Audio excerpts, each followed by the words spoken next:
You are listening to the Horse Radio Network, part of the Equine Network family. What a beautiful day for horses in the morning. You are listening to the #1 horse podcast in the world. Here's your entertaining look at the horse world and the people in it.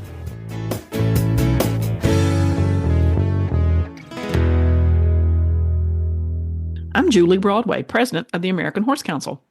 And I'm Emily Stearns, Health, Welfare, and Regulatory Affairs Liaison for the American Horse Council. And you're listening to the special monthly American Horse Council episode of Horses in the Morning on the Horse Radio Network for April 2025. Good morning, Horse World. It's time to hear from the American Horse Council in this monthly episode of Horses in the Morning. Well, folks, I cannot believe that it's April. Spring is here, birds are singing, snow is melting, some of us are having peepers peeping, and I'm not sure many of you are fighting your way through the boggy mud season like they do up in the New England area. Yes, my horses are currently making mud angels in their dry lot as we speak. When we think about spring, many of us are watching our pastures, our fields, our lawns get green as the winter backs away and backs off. Green is about to be everywhere, and so we figured we'd focus on going green, literally, this week with all of you on this episode. Going green to us means a lot of things to a lot of people. So we're talking about using plastic or managing water runoff from our manure or our compost piles, or simple things like making sure you're turning the lights off when you don't need them. Emily, what are some ways you like to go green around the farm? Well, so as a native New Englander, I, for one, do my couple small things where I hoard all of my baling twine to reuse for any repairs or, new hay nets I like to stitch up. Save as much of that broken tack and blankets as possible in my attic in case one day I can revive them instead of buying something new. Use those empty feed bags as trash bags instead of buying plastic garbage bags. That's always a good one. But on a kind of bigger note, I've been working on an improved pasture management plan for my grass fields, and that has me working with the National Resource Conservation Service to make sure I'm appropriately fertilizing and rotating my grazing correctly, and it's been a really cool learning experience. What does going green mean to you, Julie? Well, I stop and think about, because I board my horses. I don't have them at home, so I don't have the farm aspect that you do, Emily. But spring means the start of horse show season. And when I go to horse shows, I look around and I see just some of the things you said. I see shaving bags, I see plastic bottles, I see discarded programs or flyers, back numbers, all kinds of paper products. I see twine from hay bales. I see all kinds of things around. And all of those things are recyclable objects that we can control. So for me, it means I'm really excited about this conversation because we're going to be talking about Green is the New Blue, which is an environmental plan that's put together by a great organization. So we're excited to be talking about this today, and we're looking forward to our guests. So stay tuned coming up. Well, I'm excited. Today's episode is brought to you by the American Horse Council Foundation. That's our 501c3 that focuses on education, research, and charitable activities here at the council. And did you know that the American Horse Council Foundation is offering five, what we call Future Leaders Professional Development Scholarships in 2025 for college students to attend our annual conference in Washington, D.C. on June the 22nd through the 25th. If you want to learn more about the scholarship program, just go to our website and check it out. We're really excited about having this program this year. It's brand new for 2025, and we think it's going to be a great way to introduce future leaders in our industry to current leaders in our industry so they can network and get to know one another. Green is the New Blue, an environmental organization launched early 2019, and it has the mission of helping horse shows become greener and has appointed R. Scott Evans as its new creative director. Evans has an extensive background in the equestrian world, and he was a founding board member of the Equestrian Aid Foundation and served several years as its president. He has been an R judge in the hunter jumper and equitation disciplines for many years and has judged many major events such as the ASPCA Maclay Finals, and he's worked in sponsor relations for Stadium Jumping Inc. and the Hampton Classic, and is also a well-known and respected trainer and clinician.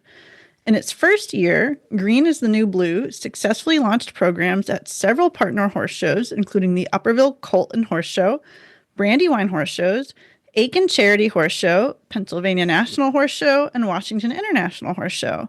Plans are already underway to greatly expand this list and to share the mission with equestrian facilities throughout the country. So welcome. We're happy to have you with us. I'm really happy to be here, and I am a huge supporter of the American Horse Council and everything that's going forward now.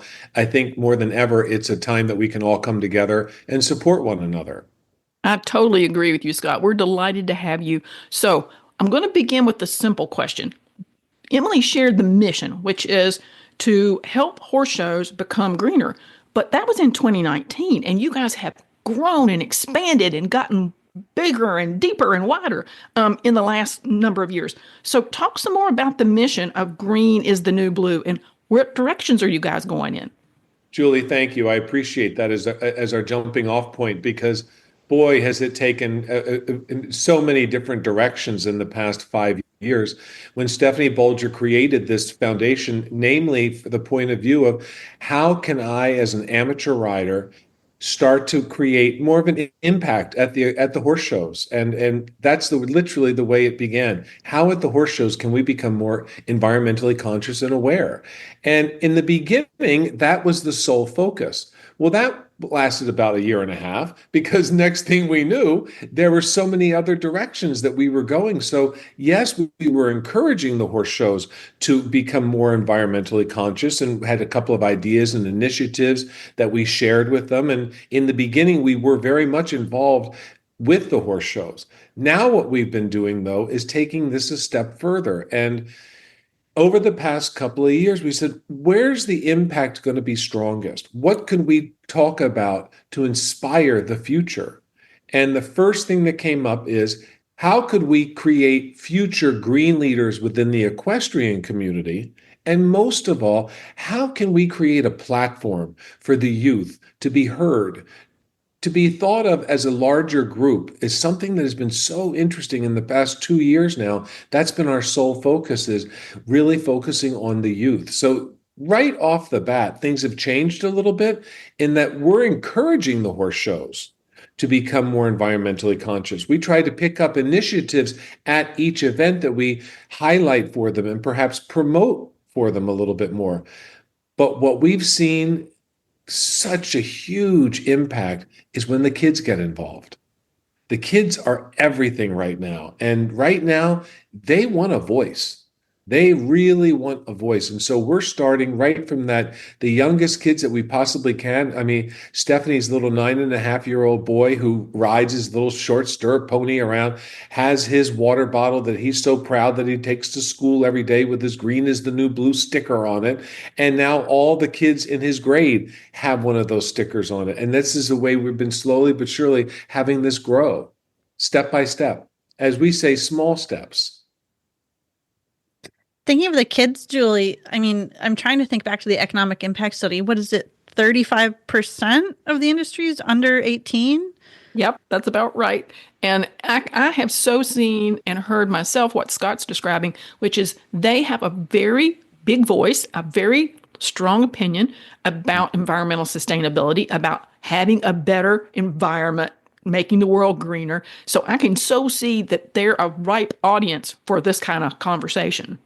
Absolutely. And you were one of my early on in the very beginning. We had this conversation right off the bat. You said, Scott, what can we do? How can we get the kids involved? And I said, well, funny you should say that. We're focusing on that a little bit more because our intention, as I say to the kids all the time, hey, do you know that there are equine bills that need to be passed on Capitol Hill? Well, what's that mean, Scott? I said, well, let's get plain and simple. We need green grass, blue skies, clean, fresh water, and we need to be able to deliver good hay to the horses. And that speaks to the kids. just as something as simple as that, it speaks to the kids. And for right now, I think what has brought us the greatest satisfaction is that whenever we sit around and just talk with the kids, hey, it's as simple as this. Why don't you go to the website and look at what we're doing right now? Or better yet, since all you kids communicate on social media, jump on Green is the New Blue, become a part of it. And they said, well, how do we become a part of it? I said, well, since you all are always involved and you're going from this activity to that activity, I started creating some initiatives and some ideas about how they can be involved. And I literally was having a PR meeting with non-equestrians. And they said, Scott, what is it that you and Stephanie and the Riggio family, what do you want to create? I said, the idea of people just realizing that bring your own, whether it's bring your own bottle or bring your own coffee cup or bring your own shopping bag. And I said, it's really about bring your own. And like, Scott, that's a movement right there. And so literally that's how bring your own movement came about, just by talking about it. And literally, since we did that, I can't tell you how many thousands and thousands of stickers that we send to kids throughout the country, 10, 12 at a time, and say, why don't you get with your friends, get with the barn mates? Maybe your trainer will want one. And it's so funny because the trainers are coming back to us all now and saying, we love this so much because it's inspiring the kids to think a little bit and to think about what they can do in the barn or on the aisle or at their local horse show. And we're going right down to the very, very base and the ground base, well, with the IEA, the Interscholastic Equestrian Association. IEA were one of our partners. They got so excited in the past couple of years. Every year now I go for their finals and I do the live streaming commentary because I was a judge for a long time and I can talk about judging and what the judges are probably looking for. But then we start talking about what are we creating in the horse world right now? What are we creating with the kids? And the first thing I come up with is future leaders. And then there's a full conversation about it. And boy, if we could start to create that within our equestrian community and see this expand outside of the horse world, then we have something. So, Scott, talk one more minute about IEA, because I swear I saw a press release this just the other day that announced a relationship with Yeti. Yeah, well, this is really, really exciting, and thank you. This is something that I've been working on for well over a year.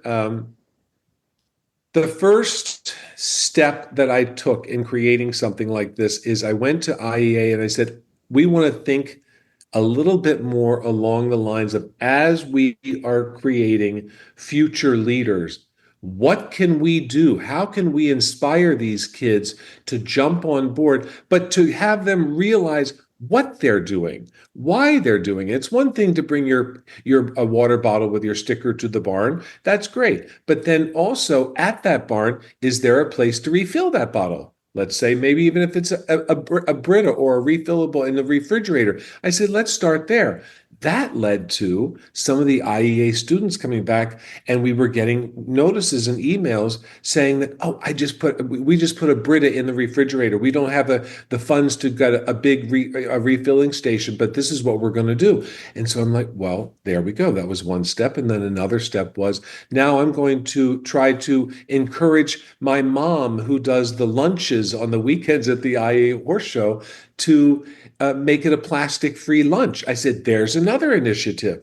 Well, one thing after another started happening, and I have a relationship with several people within the industry who came to me and they said, are you thinking about taking it further? And I said, I really am. I think we as a foundation, we feel that we have the means to be able to create the platform, but now for the kids, I want to really start with the grassroots. The 4th to 12th grader that IEA is, to me, it's at the non-equestrian say, you have the gold, you have passion, kids with passion, and you're starting at the very, very, very beginning. I loved that. That really got me going. And so one thing led to another, and I kept going, and I put my sponsor hat on, and I said, okay, so how to take this forward?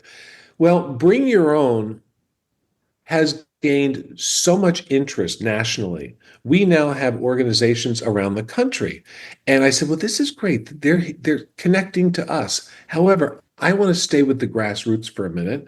And we were approached by Yeti, and they're getting involved now in the equestrian sports, which is really exciting to have them in the equestrian world.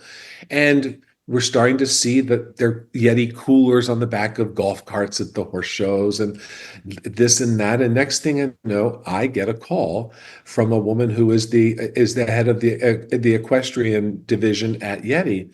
Well, lo and behold, I judged her as a junior rider. Her father is a professional on the West Coast. And she said, you may not remember me. And I said, well, come on over. Let's sit down and have a talk. She said, I've just taken on this new job. And she told me, and she goes, Scott, it's just, I'm at the very beginning. And she started to pick my brain about sponsorship, to be honest with you. She was like, can I ask you a couple questions? And sure. We went a little bit further. And she goes, now, your turn. And I said, well, I guess I better let you know what we have here. And green is the new blue. And her eyes got big. And I said, bring your own. She goes, can we be part of Bring Your Own? And I said, well, that's sure good for your brand. I'd love it. How about we're not holding on to it. We're simply birthing this within the equestrian community. Our intention is to have this go global. We are all about expanding. Next thing I know, she says, can we get a little creative? And so I just kept going one step after another. As Stephanie and Louise Riggio said to me, they're like, your small steps are gaining a lot of traction right now. And I said, well, I want to go in with something a little bit bigger. I want to be able to come up with a way to inspire the kids with the Bring Your Own, and then take it a step further and add to it the Green Leaders program. So literally, when I explain this to the folks at Yeti, they're like, we are in every sport imaginable, and nobody's ever come up with this idea. I said, well, why? Because it's such a small part of your sports division. Why don't we do this slowly? We'll start with IEA. And they said, well, that's gold to us. We don't have, in all of our sports, we don't have something like green is the new blue to be able to inspire these kids. And one thing led to another. And I went to IEA and I said, gang, they were like, Scott, anything for you, because you are always there for us for the live streaming. I speak a lot for them in different situations to the kids on Zooms and things, because I just feel at this point of my life, I've done everything I wanted to do in the game. I love the horses, but I want to create more me. I want to create more of the passionate kid, if you will. Horses have saved my life. And they have been such an incredible part of my life. So then when I was able to bring in Yeti and tell the young lady's story about finding this job, developing the equestrian division, and now she's involved with IEA, it was her dream come true. So it's a wonderful way. And I have 5 other organizations now, nationally known, globally, around the world. And they say, well, would you be interested in a non-equestrian group? We're an animal group, or we're this group, or we're that group. That's the intention. I have so many little brothers and little sisters of the riders, and now they have their Bring Your Own sticker on their water bottle. And all they have to do is take a picture of it, tag themselves, put it on social media with Green is the New Blue. They become part of the movement. And as I said to you, Julie, in the very beginning, I strengthen numbers, and I want to be able to deliver back to you a platform of kids and parents and coaches, equestrians and non-equestrians, that want to feel like they can be part of change. I just want to point out too, for people listening out there who might not be familiar with IEA, and I say this, I was a IEA kid 20 years ago, which feels like a long time. Dana Hall, shout out to Wellesley. And sure. It is an army. There's tens of thousands of those kids out there in IEA competing. So when you're talking about growing a base and growing leaders, it's not an insignificant number of kids out there. Oh, exactly right. And what's interesting about this, Emily, is that I've been told that this is the fastest growing association in equestrian sports right now. And you know why? And this is what I love about it. These kids are riding anything they can. Anything with four legs, first of all. Secondly, you can put a team together in your community with different barns. They can come from different locations and you can create your own team. And most importantly, it is the first step. If I could tell you some of these kids that have gone through the IEA program and now moving into the higher levels of our sport, I talk to them all the time. This young lady by the name of Skylar Wireman, this young lady from California, she's a daughter of an equestrian, and she went all the way up through the ranks of the IEA and then found herself competing at the higher levels of the national equitation, and now is continuing to pursue her career as a professional. I mean, these are the stories to me. I just wish that could be a little bit more nationally recognized, because it's exactly what we want, the grassroots and building from the bottom up. Well, Scott, I didn't plan this, but ironically, this episode is being sponsored by the American Horse Council Foundation, because this year we are rolling out 5 what we call Future Leaders professional development scholarships to allow college students to attend our conference. And we're doing that because, like you, I have a passion for creating leaders and feeding the pipeline of equestrian community and equestrian association leadership. So we're really excited. We've partnered with the Equine Science Society, the National Association of Equine Affiliated Academics, and we're getting the word out into the universities and the colleges about the scholarship program. But it's the same exact idea that you're following. It doesn't matter what age you start them, but if you get them on the path and we get them going in the right direction, we're setting ourselves up for success as we move and look ahead. So I'm really excited about that. Well, I'm excited as well. And again, Julie, you and I, in our first conversations, we talked about the future. How do we bring the kids into this conversation? Because it just seems so out of reach for so long. And if we can just empower them. And the one thing that I've learned is that as we've been developing the Bring Your Own as a movement, if you will, the kids feel so much more comfortable when there's a platform that we're inviting them onto, and it's just about their voice and or their action or their call to action, or even, as I said before, even just bringing along that whole idea about I can make a small difference, whether it's at my stable, at my local show, or even I can slap a sticker on my brother's water bottle and he can go to the soccer game. That's a little bit of what we want to be able to see, is that expansion. So we talked about Yeti and we talked about IEA. Do you have any other partners that you guys are working with, horse shows in particular, groups, anything like that? Your website is covered in logos. And we're so fortunate because people just want to be a part of it now. They're realizing that, I said right from the beginning, it's for everyone. This is something that that Stephanie and Louise feel so strongly about. We all must come together. We're always going to have to deal with this. We know this, but if we can chip away and take the small steps. I'm happy to say that there are horse shows that are involved, but what we're doing now is, because we're not really sponsoring, if you will, we like to partner. And the one thing that we've learned with the partnering is that we go into each and every different area and we start to find maybe there's a new idea, or maybe somebody else will have an idea.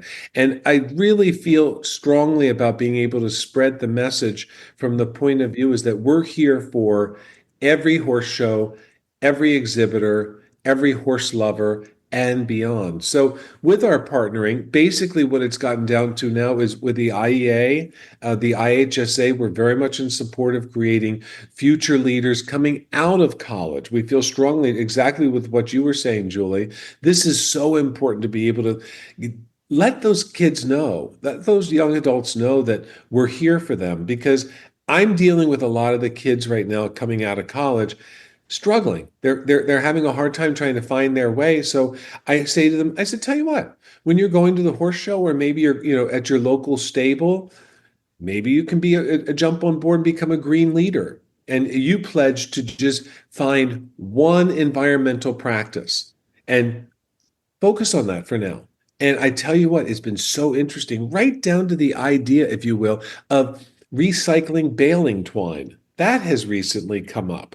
And I have somebody here in Florida that's going to take this on, and he works within the horse show community. And he came to me, he said, is this interesting? I said, this is exactly what we're talking about. We want to be able to inspire the future. He came to me and said, hey, I know of this national push right now of recycling baling twine. I'm working on it with 2 stables. I said, 2 will mean 4, 4 will mean 8. Just keep going in that direction. So what I'm going to try to do with him now, with partnering with some of our horse shows, which seem to be now, along with Traverse City horse shows in Michigan, which is a great series of shows out there. They committed to a plastic-free hospitality tent. So we helped find and source aluminum water bottles for refill, so they don't use any plastic whatsoever in their hospitality tent. That was their first step. And now what we're trying to do, even here in Florida this winter, I went around to the vendors and I found Farm Vet, of all things. They do not use any plastic when they're selling out of their trucks at the horse shows. They've made that pledge as well. And I said, well, let us promote that for you. We'd love to highlight that for you, because the more we can inspire other vendors to be doing the same. We're really trying to find ways to do that. The Hampton Classic, something that we, because it's been a home show for us for so many years, another initiative that we call the Living Jump is something that we're really focusing on for the horse shows, but also what we're doing with the kids. At the IEA, we're going to be having a challenge about how can you repurpose and or build a jump at home out of all natural, whether it's living or even straw bales, something that is all natural other than plastic. And the kids love it. The pictures that come back, you can't imagine what we see. It's just more fun, and everybody gets a good laugh out of it, because I said, this is what we need, because we need creativity right now. We need to inspire them to think outside the box a little bit. So along with the Hampton Classic, that's been a big one for us, because it's nationally, we can get in front of a lot of people with the Living Jump. And because that's been one of our initiatives that we've really been focusing on, I brought in a woman by the name of Jess Jones, one of our partners with a company called Equestrian Gardens. And what Jess is doing is she's going around the country and she is designing stables, gardens, landscaping, from a point of view of how do I make this drought resistant? How do I make this local and native? Coming up with ways. And her story is fantastic. I'm shooting it down here right now. She's putting together a derby this week out on the field. And she said to me, you've been my inspiration. I said, because your story is exactly what I want. You were an IHSA rider. You came out of college. You are passionate about the flowers and everything botanical known to man, and you found a way to put it together. So I'm using her story to inspire others. And I can't tell you that, I mean, just to hear her say, I got a call from a junior rider that said, I love flowers too. I want to come up with my own Living Jump. That's what we need to do. How can we inspire this group? So, Scott, as we start to wrap up this conversation, I'm going to remind people, go out, check out Green is the New Blue. They have a wonderful website with lots and lots of content there. You'll see a link in the show notes for this episode. But tell folks, Scott, how they can get involved. What can they do to help grow this initiative? Thank you. I appreciate that, Julie, because what we made sure to do is really focus on getting as much information out there. But thankfully, what we've had is so much of response to our website, because we constantly are feeding the website as well as the social media. Our social media actually with the kids has blown up. I mean, they just love it. Because we are very careful to, again, use social media to inspire, to encourage kids to get involved. And what I suggest everybody to do is to follow Green is the New Blue on social media, on Instagram, and of course with Facebook. But go to the website. There's so many different ways that you can get involved. And again, the Green Leaders Program is across the board. Yes, it's being launched in the IEA, but we want green leaders just like Jess Jones with Equestrian Gardens. She's a young adult. She's a mom, and this is her passion. And she is now inspiring the next generation. go online, check us out on greenistheNewBlue.org. She has her own page on our website. The Living Jump has its own page. All of these are simply there to inspire, and be in touch with us at info@greenistheNewBlue.org, because every day we sit at the table and we have our meetings. We're like, here's a great idea. Well, here's another good idea. And it's people writing in saying, I'm trying this. I don't know if it's going to work, but I'm going to try. And what we say is that, and I listen to a lot of people every day, whether I'm at the horse show or taking a call or following up with somebody, or perhaps a lead with people that are interested in the movement. It's so interesting because the ideas that are coming across my desk right now are fantastic. And at this time, I think this is really important to see how many people we can inspire. So follow us online, be a part of us. Again, jump on board on the website, because we do respond. Literally, we have a very small team.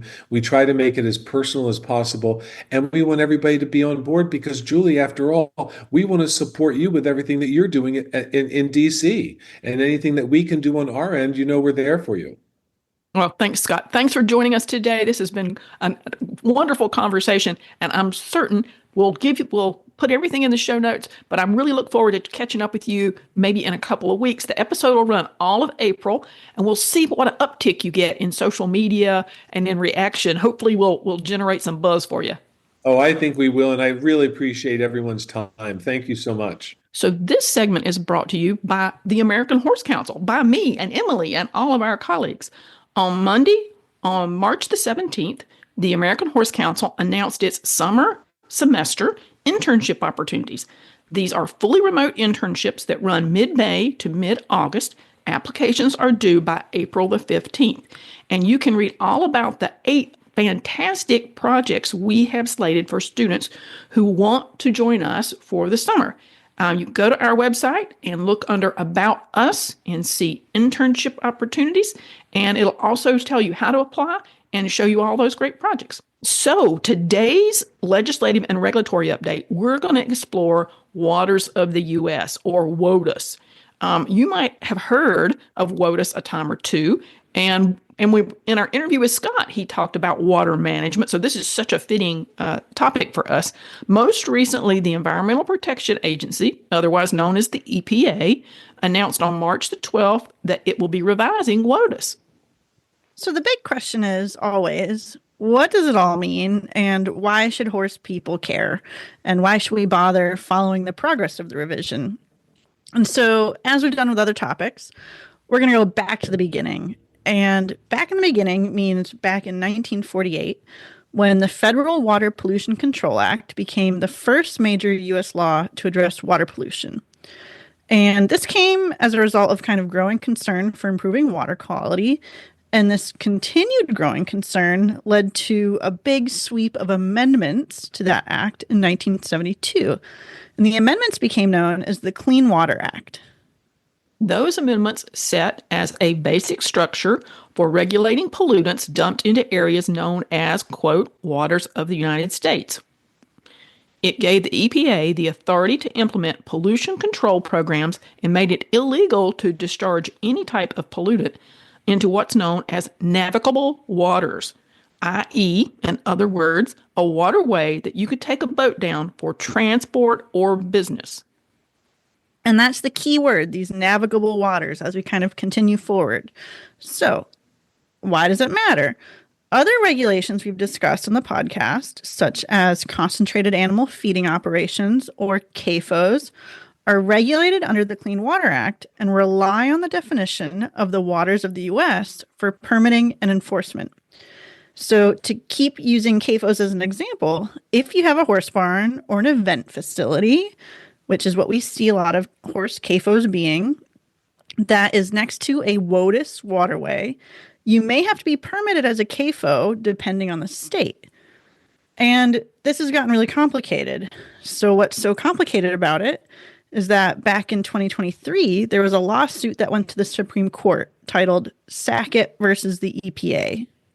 So in Sackett versus the EPA, the petitioners have started backfilling a lot on their property to build a home. And the EPA informed them that their property contained wetlands as defined under WOTUS and that their backfilling violated the Clean Water Act. The property was near a ditch that fed into a creek that fed into a lake, a navigable interstate lake.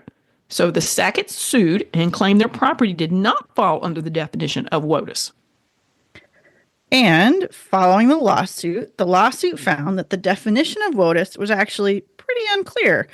And this was leading to inconsistent enforcement and difficulties for both citizens, i.e. the Sacketts, or you and I, Joe Horse Owner, and the EPA in determining what qualified as a WOTUS, or a water of the U.S., these navigable waters.